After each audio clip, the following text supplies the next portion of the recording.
Internautas, muito bom dia. Esse é o programa Momento Econômico aqui na sua TV Geração Z. Segunda-feira, 27 de julho, começamos então com o Momento Econômico. Se você quiser participar, aí na telinha embaixo, clique no Participe, faça seu comentário ou pergunta. Vamos primeiro para os eventos da economia desta semana, que começa hoje, como disse, 27 de julho. O índice Ibovespa fechou na sexta-feira com 49.159 pontos, o menor valor desde 16 de março. O dólar fechou na sexta-feira a 3,3470, uma alta na semana passada de 4,79%. Nesta quarta-feira sairá ou será divulgado o novo valor da taxa Selic. Hoje está em 13,75% e o mercado espera que vá para 14,25%. Pelo menos boa parte do mercado acha que sairá um aumento de 50 pontos base. A falta de capacidade do governo em controlar suas contas vai pressionar sim a Selic para cima, apesar da economia estar muito fraca. No dia 30 sairão as informações do Banco Central referente ao crédito. A desaceleração do crescimento do crédito deve continuar acontecendo agora no mês de julho aqui no Brasil. Com relação aos resultados fiscais, projeta-se para junho um déficit primário do governo central de 3,2 bilhões de reais, principalmente em função do fraco desempenho da arrecadação. A dívida do governo deverá continuar aumentando em função do aumento da elevação dos juros. Haverá reunião do Banco Central nos Estados Unidos. O mercado espera uma sinalização no sentido de definir o primeiro passo da normalização dos juros naquele país, agora no mês de setembro. Pode ser que sim, vamos aguardar. Sai também o PIB referente ao segundo trimestre. Espera-se um aumento importante frente ao primeiro trimestre Estados Unidos. Acabou de sair a pesquisa Focus e com relação à inflação e com relação ao PIB houve uma pequena piora. A inflação 2015, que a semana passada previa-se para o fechamento do ano de 2015 9,15%, agora a projeção é 9,23%. Com relação ao PIB de 2015, semana passada negativo 1,70%, agora negativo 1,76%. Com relação à taxa Selic, a semana passada a previsão do mercado era o fechamento do ano em 14,50%. Caiu um pouquinho para 14,25%. Com relação à balança comercial, o número é o mesmo, positivo, de 6 bilhões e 400 milhões de dólares, previsão do mercado essa semana. Balança comercial 2016 aumentou um pouquinho de 14 bilhões para 14 bilhões e 890 milhões de dólares, positivo. Investimento estrangeiro 2015, uma pequena queda, previsão da semana passada 66 bilhões e 250 milhões de dólares, agora 65 bilhões e 700 milhões de dólares. Câmbio final de 2015, a previsão do mercado subiu ligeiramente, R$ 3,23 por dólar, agora R$ 3,25 por dólar. Temos dois quadros no Chama Atenção, que eu pediria, esse daí, apenas comentando para o internauta, são muitas informações. Esse quadro vai ficar, depois a entrevista vai ser publicada e ficará no site da UOL e vocês poderão ver os detalhes. Mas eu quero chamar a atenção principalmente para a alta que aconteceu a semana passada do dólar, frente ao dólar, todas as moedas aí listadas no canto direito. O Brasil em 3 dias perdeu poder de compra em relação ao dólar em 3,42%, isso a semana passada. Com relação à taxa Selic, que é o outro quadro, está mostrando aí o que aconteceu desde 2003 até agora, 2015 com relação à taxa Selic. Hoje estamos em 13,75 e muito provavelmente esse número pode subir, pelo menos o mercado está esperando isso, para 14,25 na reunião desta semana.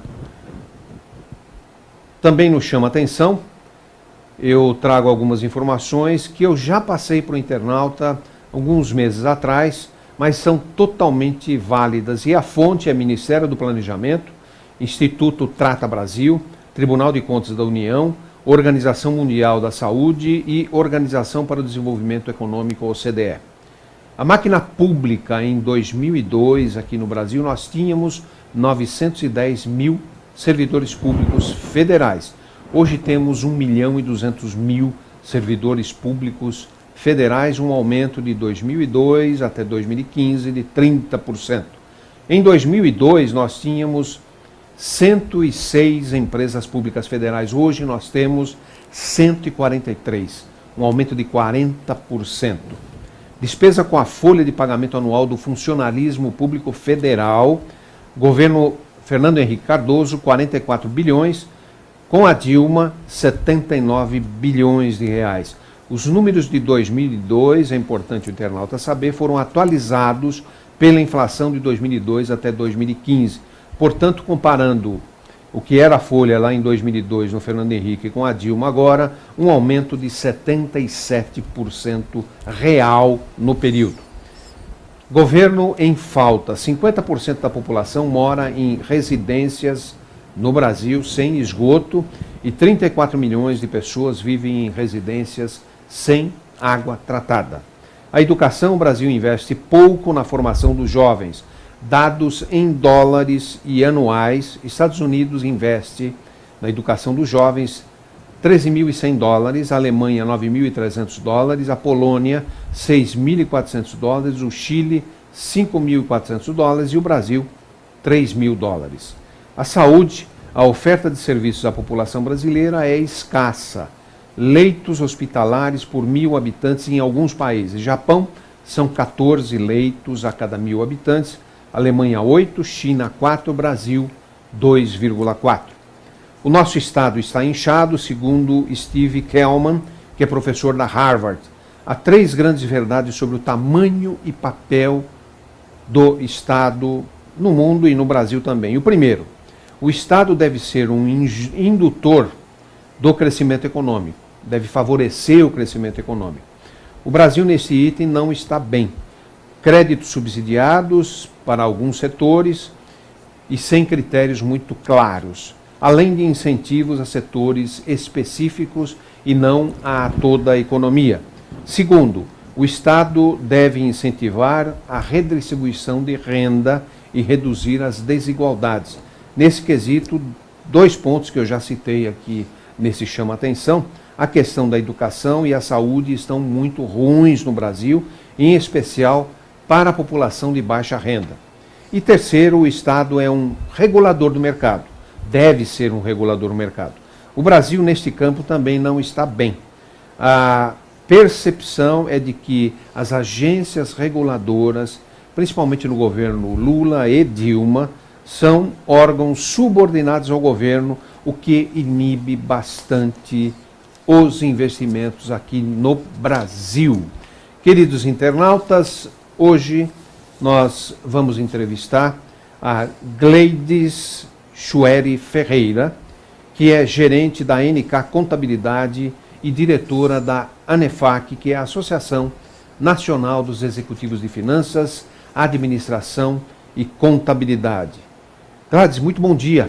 Bom dia, Roberto. Bom dia aos internautas. É um prazer estar aqui. Assusta muito esses dados da economia? Toda semana eu tenho perguntado, mas infelizmente só tem piorado. Realmente esses números trazem aí uma insegurança para nós, né? Infelizmente, para o investidor, para o empresário, é bastante complicado. O tema de hoje, compliance. O que é compliance? Essa palavra em inglês, que é muito usada pelos executivos no Brasil, tem como ter uma palavra aí brasileira para essa palavra compliance?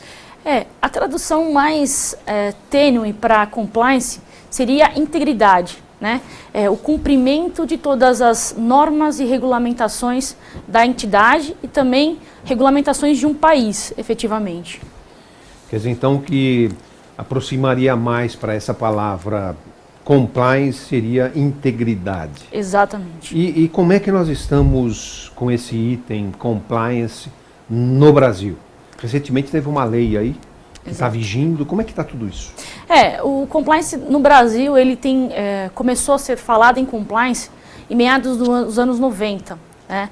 E os bancos, a parte jurídica dos bancos, começaram a adotar este procedimento de compliance justamente para mitigar os riscos, para cercar todas as questões financeiras dos bancos. E o Brasil foi adotando algumas regulamentações.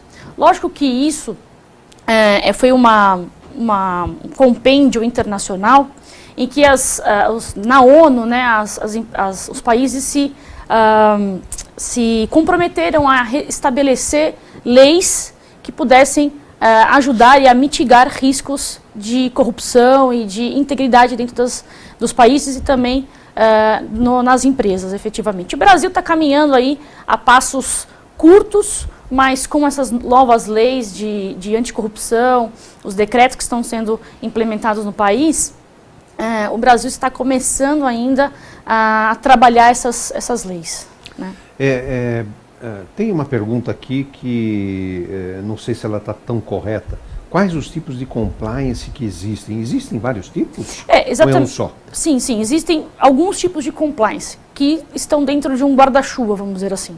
Existe o compliance na parte de tax, que é a parte de impostos. Existe o compliance que é referente à parte de contabilidade, de auditoria, de processos internos da entidade. Então, existem algumas formas de compliance, porque nós estamos falando efetivamente de cumprir normas e leis e regulamentações vigentes dentro de um país ou dentro de uma empresa, efetivamente. Uhum. E manter a empresa... Então, se aplica a todas, né? Sim, o compliance se aplica a todas, seja ela privada, pública, seja ela uma parceria público-privada. O compliance, ele serve para todas as entidades que queiram seguir de forma íntegra e ética as suas regulamentações. E sejam grandes ou pequenas? Pequenas ou médias, não importa, então... ou grandes. Se você quer aderir a um programa de compliance ou ao compliance, você tem toda a estrutura, todas as leis que ajudam, que colaboram para essa formação. E vale, então, também para o governo, não é? Sim, certamente. O governo já tem implementado tanto a parte da CGU, da Controladoria Geral da União, como o TCU também, o Tribunal de Contas, essas regulamentos de compliance, que são regulamentos, inclusive, muito parecidas com as regulamentações internacionais. E, Gladys, como é que nós estamos em relação aos demais países quando você fala de compliance? O Brasil está começando ainda essa parte de compliance, não tem uma estrutura tão forte das empresas, né? Os empresários ainda não entenderam a importância disso. E aí o Brasil tem feito alguns eventos, o Brasil tem feito algumas formações assim, de compliance officer e as empresas também para espalhar, né, expandir, disseminar a parte de compliance. O Brasil está começando ainda, diferentemente dos Estados Unidos ou do Reino Unido, que já tinham suas regulamentações internacionais, o FCPA, o Bribery Act, entre outros. E... digamos, como a empresa pode fazer, Gladys, para implementar uma sistemática de compliance, quer dizer, uma sistemática em que você cumpra os regulamentos, cumpra as normas, cumpra os procedimentos. Como é que faz para implementar isso? Isso significa investimento também. Certo, Roberto. Investimento é essencial. A empresa, na verdade, ela precisa entender o que é prioridade dentro do compliance. Ter um código de conduta, ter um comitê de ética que vai avaliar todos os procedimentos é extremamente importante. Não adianta ter lá um comitê de ética que não trata as evidências de corrupção ou de outros aspectos que foram levantados. Não adianta ter um código de conduta guardado na gaveta e não cumprir esse código de conduta com efetividade. Até porque a Lei 12.846, que vem falando sobre a corrupção e sobre compliance e integridade, ela traz o seguinte, na letra da lei, que a empresa precisa ter um departamento de compliance ou de integridade efetivo, que faça valer o que está dentro das suas normas e dos seus regulamentos. Agora, Gladys, compliance não significa só cumprir as leis. Eu acho que tem mais, né? Procedimentos, é isso mesmo? Exatamente, Roberto. Não adianta falar de cumprimento de normas e regulamentações sem falar de integridade e ética dentro dos negócios. Isso anda casado, anda junto. Não adianta a gente ter o compliance sem ter integridade nos negócios, ética nos negócios. Quando nós falamos de compliance, significa também envolver carga tributária, significa cumprir a legislação que fala sobre carga tributária. Agora, nós sabemos que a carga tributária no Brasil ela é muito grande, muito alta, exagerada. Isso não dificulta cumprir o compliance? Certamente. O Brasil, por ter essa carga tributária altíssima, muitos empresários não estão muito apegados a essa lei ainda ou cumprir o compliance efetivamente. Dificulta, claro, e de alguma forma acabam deixando de lado esse cumprimento de normas e regulamentações para tentar mitigar e tentar reduzir custos e impostos a todo custo. Tá certo. Gladys, eu preciso pedir licença para você, pedir licença aos internautas. Nós vamos a um rápido intervalo e já retornamos.